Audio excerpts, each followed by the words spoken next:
The newsday continues here on One News Now. I'm Riza Diaz. The provincial government of Sultan Kudarat is seeking help from the national government in conducting a program to mitigate landslides. Sultan Kudarat Governor Datu Pax Ali Sangki Mangudadatu said that the provincial government cannot afford to fund the program at the moment. Aside from Maguindanao, Sultan Kudarat is one of the worst hit areas by Tropical Storm Paeng. At least half of the total fatalities were recorded in the Bangsamoro region. The provincial government's fund is very limited at yung DPWH meron na silang budget for slope protection at to prevent yung landslide. Once na maayos ito, ay wala na po disturbo ang pagdalaan ng ating mga kababayan to and from these coastal municipalities. Inflation zoomed to 7.7% in October, the highest in over a decade. Shaila Francisco with the details. Inflation, or the rate of increase in the prices of goods and services, zoomed to 7.7% in October, the highest since December 2008 during the global financial crisis.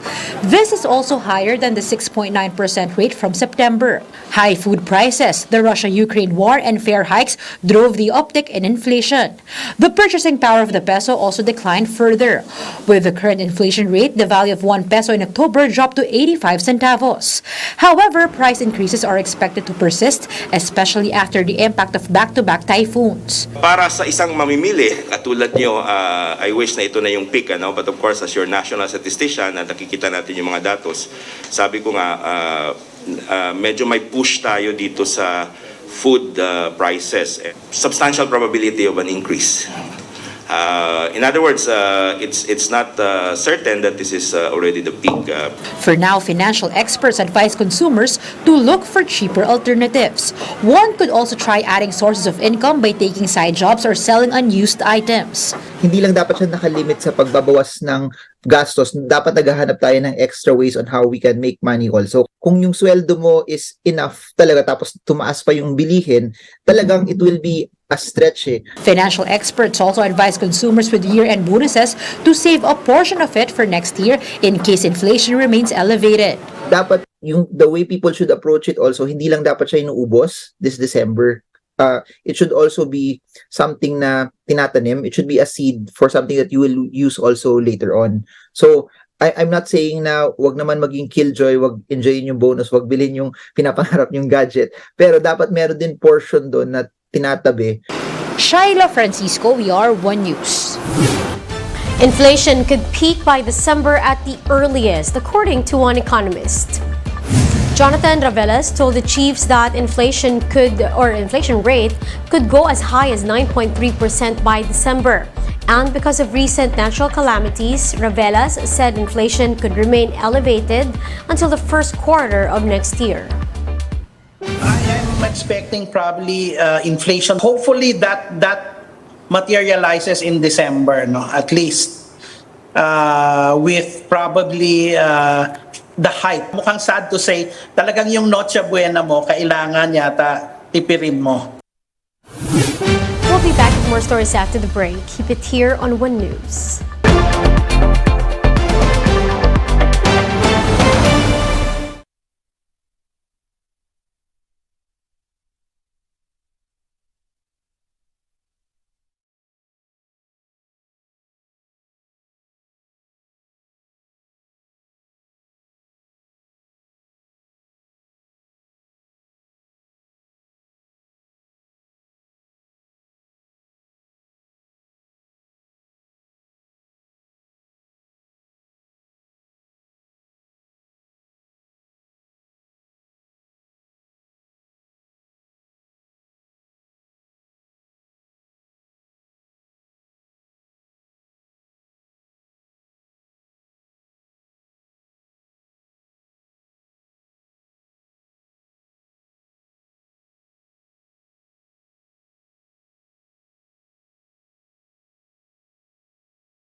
You're still watching One News Now. I'm Riza Diaz.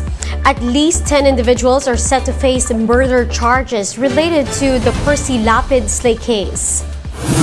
Justice Secretary Boying Remulla said they may file the complaints as early as Monday next week.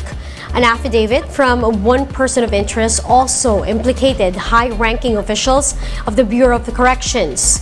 Now, this person of interest said that a top Bucor official ordered the murder of Lapid and that of alleged middleman June Villamor. He claimed that they were promised release from jail once they accomplished the task. At least 13 prisoners linked to the case are now secured. However, they may not qualify for witness protection. Wala po yun because there are requirements. And the last one there is they should not have been convicted of driving without moral turpitude. So because they're all in maximum security, most likely they were convicted of driving without turpitude. That involves moral turpitude.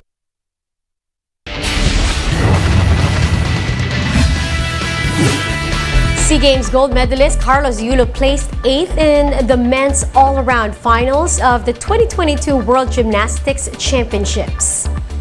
Despite Yulo's stunning start in the floor exercises, which initially gave him the top spot, it was his performance in the pommel horse event that dragged him down to 12th place.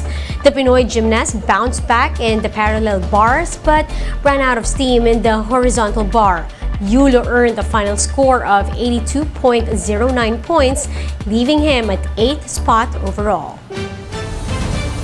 Now, for more updates, visit News 5, the Philippine Star, and Business World Online.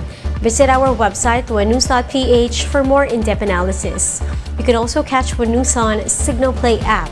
Register for a free account now at www.signalplay.com and stream One News live anytime, anywhere.